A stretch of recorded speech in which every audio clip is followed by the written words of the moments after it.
किसी ने भगवान शंकर से पूछा, भोलेनाथ जी हम राम जी की आराधना करते हैं तो राम जी हमको ये दे देते हैं या वस्तु दे देते हैं या जो मांगो वो दे देते हैं।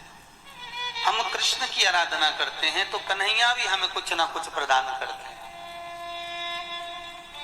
पर हे शिव, हे कैलाशी, हे अविनाशी, हम आपकी आराधना करें तो आप हमें क्या दे सकते हो? भगवान शंकर बोले, जो कोई नहीं दे सकता वो मैं दे सकता हूं, पक्का है।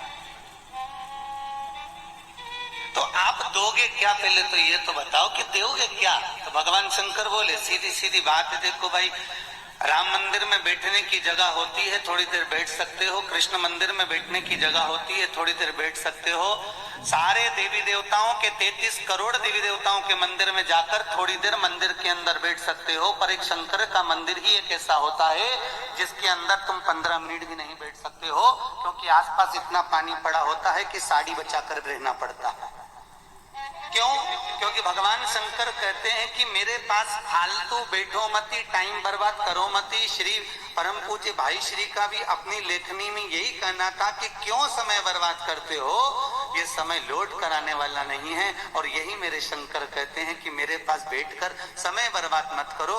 जल चढ़ाया, बेलपत्र चढ़ाया, धतूरा चढ़ाया, प्रणाम करा, अब मेरे मंदिर से जाओ। जैसे मैं नेत्र बंद कर साधना में लगा हूं, तुम भी जाकर किसी की साधना में लीन हो जाओ, भक्ति में लीन हो जाओ, भजन में लीन हो जाओ, और मेरे पास मत बैठो।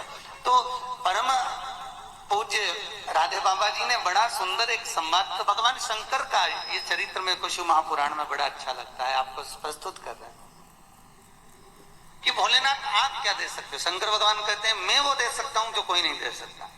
तो क्या दोगे? शंकर भगवान ने फिर वही चरित्र आपके सामने प्रस्तुत है इसी गीता वाटिका में। राधे बाबा सबसे पहले अगर भजन करते थे तो किसका करते थे? ईमानदारी से बोलो। राधा बाबा ने तब करा तो किसका करा? समाधि के जस्ट पास में राधा बाबा ने जहां बैठकर आराधना करी थी वो किसकी करी थी? भगवान शंकर की।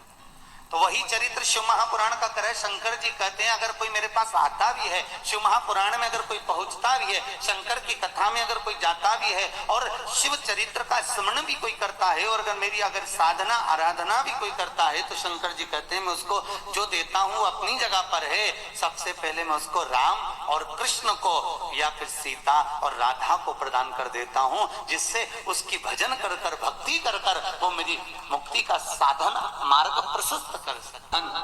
हर व्यक्ति को मिलता है। पहला बेटी के भाग्य का, दूसरा गौ माता के भाग्य का, तीसरा संत ब्राह्मण के भाग्य का। इनके भाग्य का कभी नहीं घट सकता। तुम्हारे घर में अगर बेटी ने जन्म लिया है, चिंता बिल्कुल मत करना, एक रत्ती की भी मत करना। गुरुजी कैसे होगा, कहाँ लड़का मिलेगा, कहाँ ब्याह होगा, कैसा होगा, लड़की के लिए हम अच्छा घर देख रहे हैं, भाग्य कैसा, तुम खूब अच्छा देखो। पर जो ललाट में लिखा है उसे कोई टाल सका है? एक सेठ जी से एक सेठानी रोज कहती थी तुम दुनिया भर में भंडारे चलाते, खूब दान कर दे, पुण्य कर दे, सत्कर्म कर दे, तुम्हारी लड़की खुद दुखी, उसको क्यों नहीं कुछ दे देते? सेठ जी बोले नहीं देना मेरी मर्जी। अरे तुम्हारे बराबर का कोई कंजूस बाप नहीं मिलेगा ऐसा जो बेटी को जरा सा कुछ नहीं दे सकता। क्यों नहीं दो? उसकी किस्मत